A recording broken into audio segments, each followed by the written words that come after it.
people are, how can I say, engaged with the film, hopefully, that they have a reaction that they feel that they have. Obviously, it's not a situation where I want people to cry, it's just or react in the other way, but they're responding to the story of Solomon Northup, which I thought was a very important story to tell.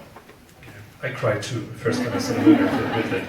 There's no way to resist, I think. And I would really like to know, I know that that topic was extremely important for you, had been very important even before you read the book. So why was it so important to tell a story like that? And then you read the book later on, I heard. Well, I mean, for me, what was important about it was that I wanted to see that story on the screen. I wanted to see that story up there, and I never saw it represented within cinema. And what happened was, for me, there was a hole in the canon of cinema. There are less than 20 films about slavery, and of course, I'm standing here. The only reason I'm standing here is because some of my ancestors were slaves. And what happened was I needed it in on the narrative. So I had an idea after a while that it would be about a free man who gets kidnapped and dragged to the South. So I thought I liked the idea because therefore the audience could go with the protagonist and identify with him before and after when he's in slavery. And I was having a lot of trouble with the script, with the idea. And then my wife said to me, who's a historian, why don't you look into true accounts of slavery? Which I did. And we both did our research, and she found this book called 12 Years a Slave. And as soon as I had it in my hand, and every turn of the page was a revelation. And for me, it was very odd to have an idea and to have this almost like the finished script in my hand. It was extraordinary, and that was it. And I felt very stupid after reading the book because I thought that everybody would know the book, but no one I knew the book, and that was it. So I made my passion to make it into a film. So Benedict, what was new for you at that kind of storytelling about slavery? I mean, you saw, as you said, you saw some movies about the topic. What was for you probably a new aspect?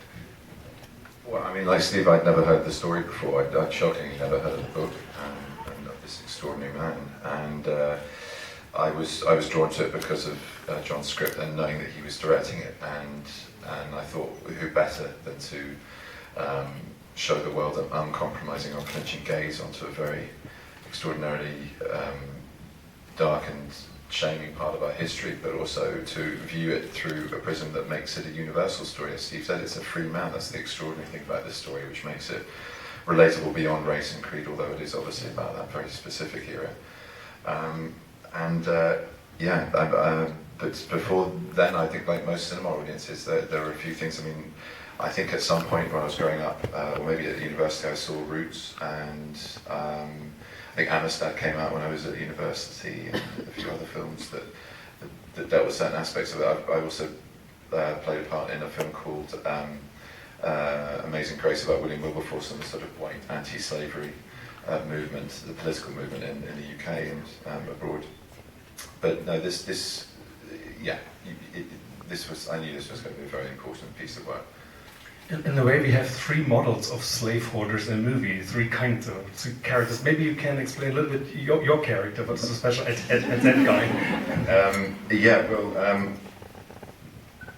He's an interesting one. I keep getting asked, do you think he's the good guy? There's no such thing as a good guy, I think. I don't believe in those kind of black and white definitions of character, and I think he's morally incredibly complex in the sense that he's a man who understands that there is something wrong, inherently wrong with the system, with what's happening, but he doesn't act on his feelings of guilt. And yes, he's in his world, and yes, it's what is expected of him. But at the same time, he's a Christian man who preaches to people in a rose garden that they've tended and cared for. And whilst one of them is weeping because he's divorced her from her child, he's troubled by that, he's plagued by that, but he hasn't actually done anything about that. He sells someone in order to cure his penury, his debt rather, by selling Solomon. And he gives him to Tibbets, who he knows is going to be, he protects him from Tibbets, but sells him to Epps, and he knows he's selling him to danger. He, preaches the word of God, and yet he doesn't practice what he preaches. All men are equal in the eyes of God, and he has slaves. He uses people as a workforce, an unpaid workforce in near bestial conditions. And while he's not ready with the whip hand, he's not someone who is psychotic in his cruelty, it's maybe because he has education, but that doesn't make him a better man. He's morally bankrupt, I feel. So I can talk about him, but maybe Steve should talk about Epps and others. Okay. So let's, yeah, you said it all, correct, yeah. Epps. Okay. Epps really existed. Epps, I mean, again, Epps, of course, I mean, everyone thinks of Epps, the character Michael Fassbender plays as a madman or as such, but, I have a lot of sympathy for Epps. He is a man who is in love. He's in love with Patsy, madly in love, in fact, and he doesn't understand why. He doesn't understand why he, as a slave owner, is in love with a slave. And he goes about trying to destroy that love for her through destroying her. So there's a complexity there as far as who Epps is. And Epps is a human being. He's one of us, like freaks, one of us. And I'm as much as Epps, as much like Epps as I am with Solomon. I mean, what me surprised a lot, even a bit more than the horror of slavery, which of course I knew something about it, was really surprising to see that it was possible at that time to live in the North as an Afro-American, a real normal middle-class life. So that's why the contrast is so striking to horrifying in that movie. So it was possible at that time in 1840 to live like he did in the North, family, house, everything. Surprisingly, no one knows that. I mean, 10% of African Americans were free in the North. I mean, that's the whole idea of this film for me, is just illuminating this part of history, which, I think, the reason why there's only less than 20 films about slavery is because, obviously, in America, people were very, very embarrassed and ashamed of that history. Understandably, it was horrific. It was more than horrific. I mean, what's the worst thing to be as a human being? Is to be born a slave. Is to be born not thinking you're even a human being or worth anything. So, for me, making the film was not an education or history lesson at all, far from it. These were things which are out in the public sphere where you could find out if you want. So therefore it's not a documentary, but it's about this incredible story of Solomon Northup. But along the way, we see Miss Shaw, who's a black woman married to a white slave owner, who owned slaves. And this wasn't uncommon. It wasn't uncommon for black people to own slaves. What they used to do, sometimes they used to buy back their relatives. I mean, it's a much more, this is all in the public sphere, so there's nothing revelationary about it at all, far from it, in fact. That's, by the way, it's the greatest scene for me, is in the shop, when he's trying to buy that suitcase. In that very short scene, you can see everything, every perspective. You can see the free black man, you can see that white slaveholder. Everything is in one scene, and you can see how difficult it was to be at that time to live there. I like that a lot. It's just from the views. To look at each other and you understand the whole situation. It's really amazing, I think, but that's my opinion. Wenn Sie Fragen haben, if you have questions, Andy from Tobis. Yes. Thank you, Andy. Andy has a microphone, so if you want to ask something, yeah, call for Andy. He will help you. Please. Da geht's schon mal los, dann bitte. So. Sorry, I have a question for Mr. McQueen, please. The films that you've made, they're all sort of focusing on being alone in a situation where you're not in power. I mean, it was the same in Hunger, it was the same in Shame, and it was the same in this movie as well.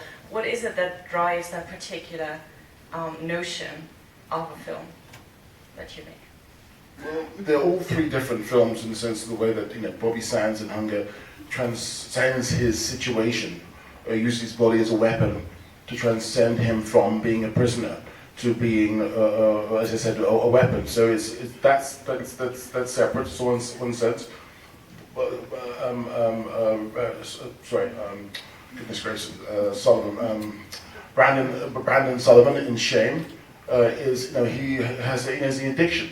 He has an addiction. Therefore, he is imprisoned by his addiction. And of course, Solomon, of course, is imprisoned through being taken into the South, into slavery. For me, what is interesting about it's about the journey within that situation and what comes to the fore, what comes to the surface once you're in those situations. What is the narrative of that particular individual? trying to sort of understand or make sense of the environment they're in. Song is different because in some ways, of course, there's much more. He's not a loner as such. There's much more sort of contact with other people, and of course, the previous two are kind of a solitary character. I just describe them to you. I don't have an answer. I just try to answer questions with questions, really. It's always about the body and its pain, body and soul, and it's very physical. No, it's not. No. It's about the elephant in the room. You know, in fact, it's about the whale in the room. I mean, we're talking about Bobby Sands and hunger. At that time, and still is, it's the most important historical event that's happened within Britain. 10 people died through starvation in the British prison cell. Sexual addiction. 90%, 80% of internet traffic is pornography, which fuels sexual addiction. You know, it's a new addiction to some extent, just like alcoholism or drugs. It's huge.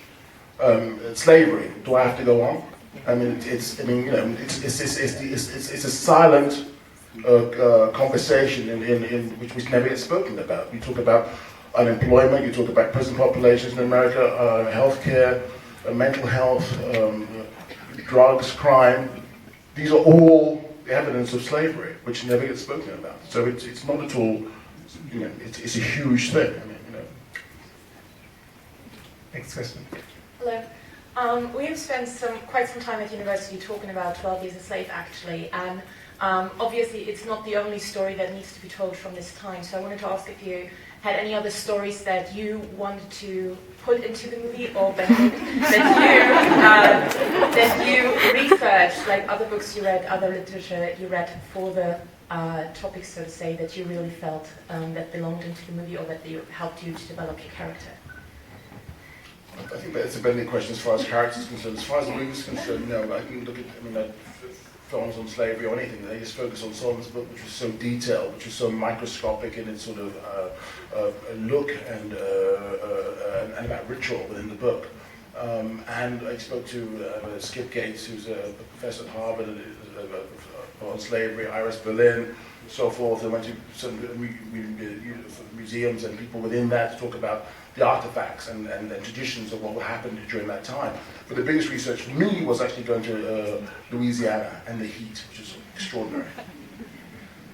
No, for me it was just about the book as well, and it was also about the fact that I wanted to, I remember speaking to Steve about this in the slave auction show, that it was troubling for him to go through what he went through, to see Eliza's to feel that, for it not to just pass him by. And then you have a character that you are examining on screen going, well, if he feels about this, if he understands that there is something principally inherently wrong about the world he's complicit in, does that then not make him even worse, the fact that he has self-knowledge and understanding of what is wrong but doesn't act on it? And that's where I went to the character from. And obviously I did do research about him. There's lots of public record documents. We filmed in New Orleans, and I had a friend down there who had a friend who worked in an academic institution. She dug up some great stuff for me, and just being there, just being in Louisiana, being in that thick air, that sauna type feel of heat, and the insects, the costumes. There were a lot of moments. I mean, the first day was me riding into shot to cut Solomon down from a tree. If you see a black man attached to a tree in that part of America, it is chilling to the bone. It's really terrifying. So. Yeah, that's sort of how I went about examining the character and feeling any kind of authenticity. There was a lot there on the plate for us, really. One more question. Yeah. So I cried a lot about the movie, actually, and about the book, more about the movie. So one of the most touching moments for me was Solomon destroying his fiddle, and I would like to ask both of you, what is your most moving moment in the movie? For me, it's when he says sorry to his family.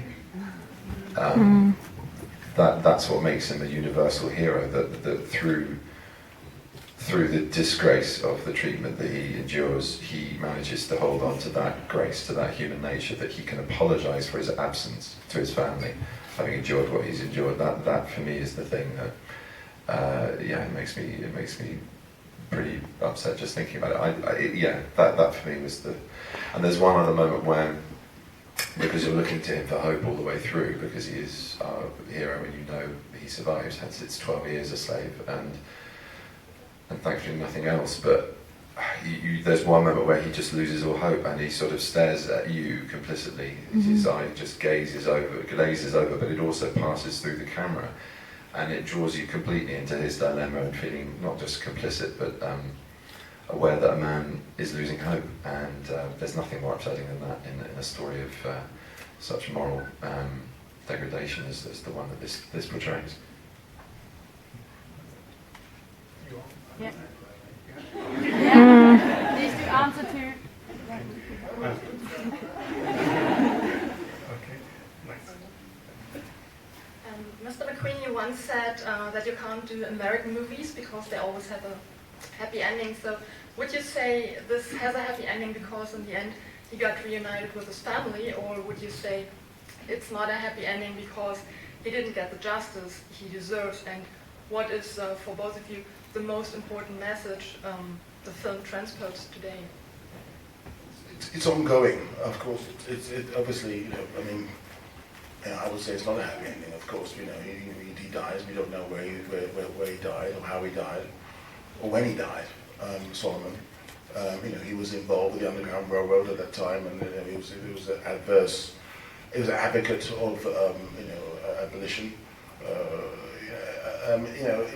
There's so many things. And of course, and also he leaves those people behind, leaves Patsy behind, and also in the everyday reality of the aftermath of slavery, you can see the effects everywhere. I mean, it's ongoing.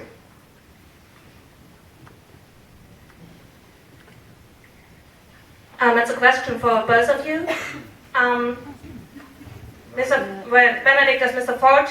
Here, over here. You give him the violin, you give him the art, his art back, and then in the end, his violin, his art, his way of expression gets destroyed. Is art a way of saving, or is art rather something that maybe needs to be destroyed to gain freedom?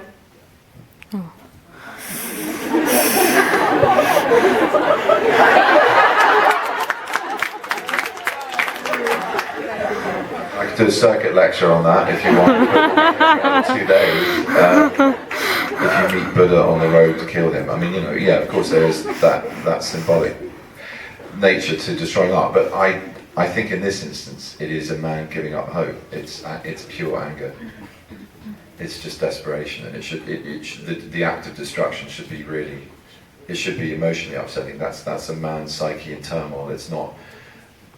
It's him destroying something that has linked him to the civilization he knew, the freedom he knew, his identity, and as that's slowly stripped away from him in the film, it's like he's killing the last part of him that's still alive. I mean, that's what the violin to me represents. And when I give him the fiddle, that's to me, it's an act of bribery. It's like I know you're worth more than this, and I'm giving you something that acknowledges that, but I'm not doing fucking anything about your lack of liberty, about the fact that I will sell you in order to make my debt solvent. I will not hesitate to separate you from your children in order to make my books work when taking your child wouldn't make it work.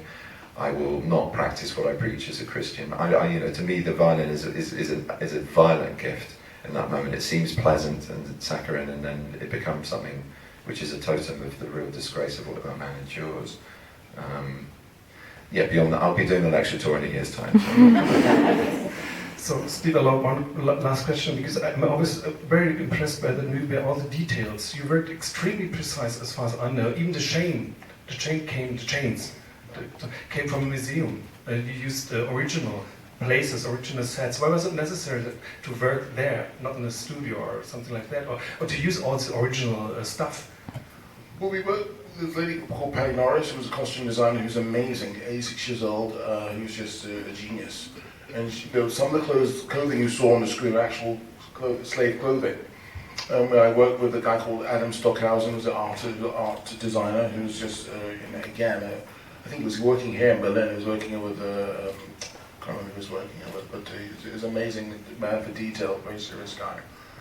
and the prop master, Gerard, forgive me a second, he was just, again, I gave him a task and he came up with the goods. So when you're dealing and working with experts in the field who can understand where we want to go and understand that the authenticity is utmost, and they just add to your game. I mean, that you're working with experts in their field, it sort of just lifts everyone's game. Again, interestingly enough, I was just thinking about this the other day. Someone asked me this question. I never thought about it the other day. When they put the chains on Solomon, the people locking him, I never thought of that before, of what he was thinking, what other people were thinking as they did that. And it was just, anyway, sorry, I'm just daydreaming, but meaning that there was so much weight on set, but what was the fundamental thing about the set was the crew, the hair, makeup, catering, electricians, gaffers, sound department, camera department, that we were a community, we were a family. And with that foundation, when the actors come into that environment, you can risk, you can fail and fail better, and experiment, and within that safe surrounding, we were together, and I think that's why we were able to make the movie we wanted to make. Yeah. I think all these people you mentioned deserve an Oscar, but first of all, you, I think. Okay. Am 16. Januar läuft der Film in Deutschland an. Thank you so much.